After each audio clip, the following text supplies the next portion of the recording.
네, 안녕하십니까. 이번 시간에는 메시아의 강림과 재림의 목적, 메시아로 오는 이사세 66번 유대 민족의 갈 길이라는 제목으로 함께 공유하겠습니다.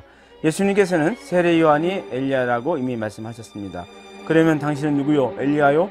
나는 엘리야가 아니다. 그럼 우리가 기다리는 예언자인가요? 나는 예언자도 아니라고 이미 세례 요한은 부정하게 됐던 것이죠. 이 상반되는 주장이 나타난 것입니다.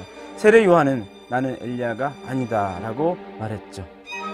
서로 상충되는 두 인물의 주장이 있는 것이었습니다. 그러기에 유대민족은 혼란에 빠질 수밖에 없었죠. 유대민족은 과연 누구의 말을 믿을 수 있었을까요? 그것은 당시에 유대인들의 눈에 비친 예수님과 세례 요한 두 분 가운데서 누가 더 믿을 수 있는 인물을 비춰졌던가 하는 데에 따라서 결정될 문제였죠. 유대민족의 입장에서 예수님의 모습은 어떠한 것으로 비춰졌을까 하는 것을 먼저 볼까요? 네, 어린 예수님의 모습이죠. 예수님은 가난한 빈천한 목수의 요셉의 가정에 태어나고 자란 하나의 배우지 못한 청년이었습니다. 예, 보십시오. 이런 청년이 이름 없이 일어나서 스스로 안식일의 주인이라고 칭하면서 유대인들이 생명같이 지키는 안식일을 범하는 청년이 되었던 것이죠. 예수께서는 권위를 가지면서 말하셨다.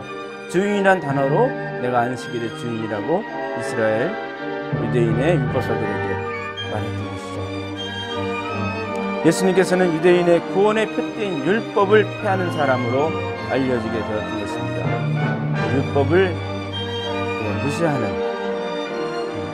예수님이 안식일에 병을 고치는 것을 보고 보십시오.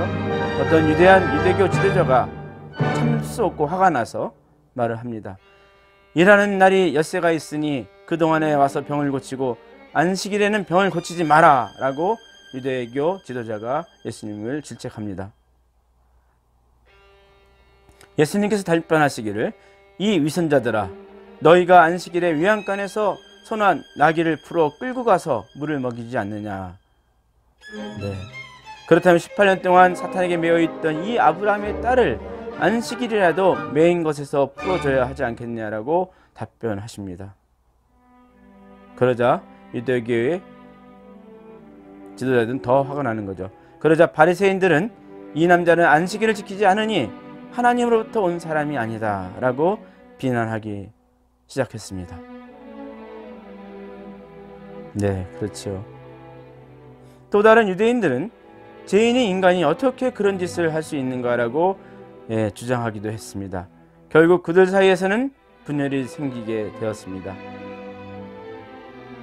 서로 혼란에 빠져서 예수님을 놓고 서로 많은 분쟁이 생기게 됐던 것이죠. 그렇게 되어 유대교 지도자들 중에는 예수님을 유대인들에게는 구원의 표대인 율법을 폐하는 사람이라 하여 유대교 지도자들은 핍박하였던 것입니다. 따라서 예수님께서는 유대인의 지도자들에게 몰림바 되어서 쫓겨나서 하늘 수 없이 어부를 불러 제자를 삼았으며 세리와 창기와 죄인들의 친구가 되어 함께 먹고 마신 것입니다. 가장 미천한 사람들, 하급층에 있는 사람들을 통해서 말씀을 전하기 시작하신 것이죠. 유대 백성들 입장에서 본 예수님에 대한 관점이 어떤가 볼까요?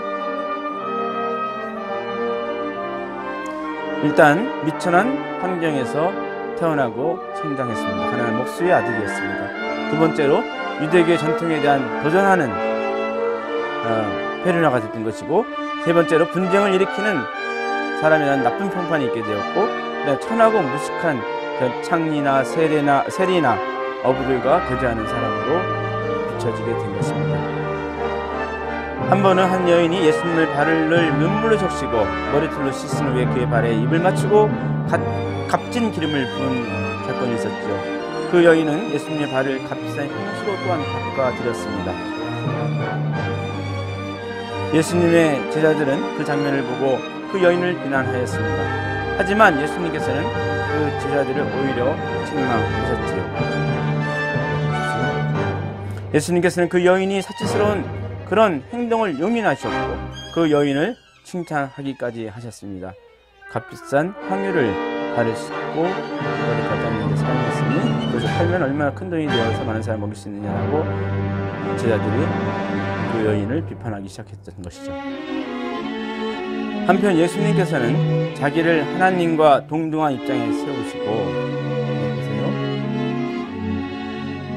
빌립아, 내가 이렇게 오랫동안 너희와 함께 있었는데도 너희가 나를 모르느냐? 나를 본 사람은 아버지를 본 것인데 어째서 아버지를 보여달라고 하느냐고 요한복음에 기록이 있는 걸 보았을 때에,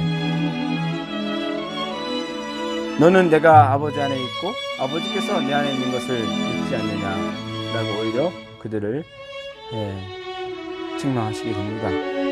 나는 길이요 진리요 생명이다. 나를 통하지 않고는 아무도 아버지께로 가지 못한다 라고 예수님께서는 주장하셨지요. 누구든지 내 안에 머물러 있지 않으면 가지처럼 밖에 버려져 말라 버릴 것이다. 사람들은 그런 것을 주워다가 불에 던져 태워버릴 것이다.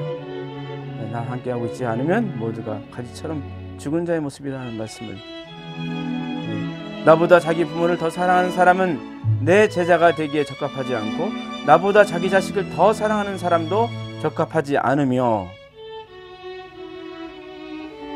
누구든지 내게 오는 자가 자기 부모와 아내와 자녀와 형제자매 심지어 자기 생명보다 나를 더 사랑하지 않으면 내 제자가 될 수 없다라고 예수님께서는 그렇게까지 말씀하셨습니다. 그렇기에 많은 유대인들에게는 예수님이 이러한 언행이 참으로 불경한 것으로 비춰지고 느껴졌던 것이죠. 네, 보십시오.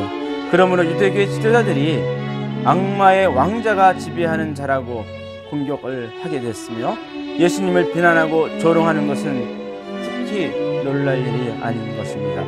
그러나 바리새파 사람들은 이 말을 듣고 이 사람은 귀신의 왕 사탄의 도움으로 귀신을 쫓아낸다고 오히려 예수님을 비난하였습니다. 예수님이 병든 자를 고치고 기적을 기사 행할 때죠. 예수님에 대한 이러한 전후 사정을 종합하여 볼 때에 당시의 유대인들의 눈에 비친 예수님께서는 결코 믿을 만한 신뢰를 할 수 있는 존재가 아니고 이단자의 모습이었습니다. 당시의 유대 민족의 입장에서 본 세례 요한의 모습은 반면에 어떠했을까 하는 것을 우리가 한번 살펴보겠습니다. 네, 세례 요한의 모습이죠. 세례 요한의 장래와 그 사명은 지구상에서 가장 성스러운 장소에서 하늘로부터 계시로 알려졌습니다. 보십시오. 네, 대성전이죠. 이스라엘 성전, 예루살렘 헤롯 사원인데, 세례 요한은 당시의 명문가인 제사장인 사가랴의 아들로 태어났습니다. 대제사장 사가랴의 아들이었죠. 그의 부친이 지성소에서 분향할 때, 제사를 드릴 때 그 아내가 아들을 잉태하리라는 천사의 말이 고지 듣지 아니함으로써, 왜? 늙었기 때문에 그랬죠. 네, 그만 벙어리가 되어버렸습니다. 천사의 그 계시의 말씀을 믿지 않았기 때문에. 그렇지만 임신을 했던 것이죠. 요한이 출생하자마자 그 벙어리였던 입이 열려 이석 기사 등으로 인하여 온 유대 고을 사람들이 그의 탄생을 두고 크게 놀랐던 것입니다. 그래서 이웃 사람들이 다 두려워하고 또 그 소문이 온 유대 골짜기에 쫙 퍼졌다. 그리고 듣는 사람마다 모두 이 말을 마음에 새기며 이 아이가 앞으로 과연 어떤 사람이 되려나 하고 말했는데, 이것은 그의 손길이 그 아기와 함께 하였기 때문이다. 또한 광야에서 메뚜기와 석청으로 연명하면서 빛나는 수도 생활을 했던 그의 신앙의 태도를 보고 많은 이들은 존경하게 되었죠.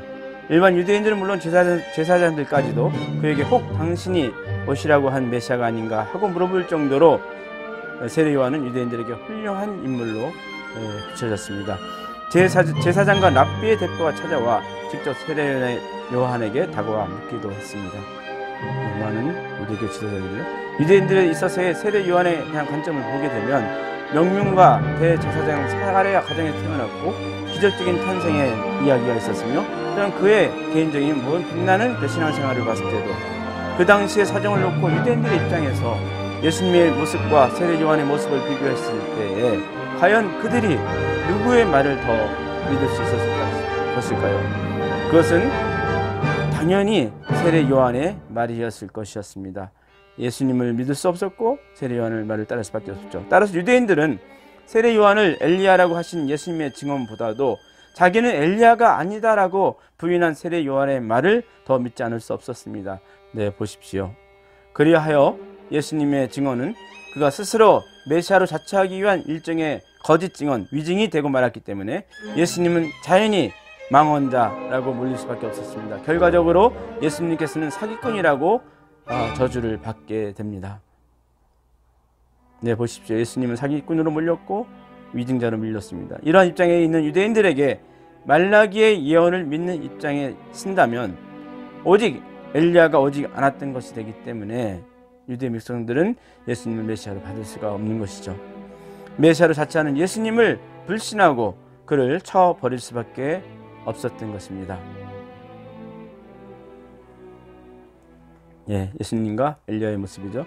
만일 세례 요한이 자기가 바로 예수님이 증언하신 그대로의 엘리야라는 것을 선포하고 나섰더라면 메시아를 막기 위하여 엘리야를 고대하고 있었던 전 유대인들은 이러한 세례 요한의 증언을 믿게 되어서 모두 예수님 앞으로 나왔을 것입니다.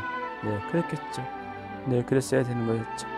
그러나 끝내 자기는 엘리야가 아니라고 주장한 세례 요한이 하나님의 섭리에 대한 그 무지가 유대인들이 예수님 앞으로 나갈 수 있는 길을 막았던 주요한 원인이 되었던 것입니다. 이렇게 해서 이번 시간에는 여러분과 함께 유대민족의 입장에서 어떻게 될까 하는 것에 대해서 함께 공유하겠습니다. 감사합니다.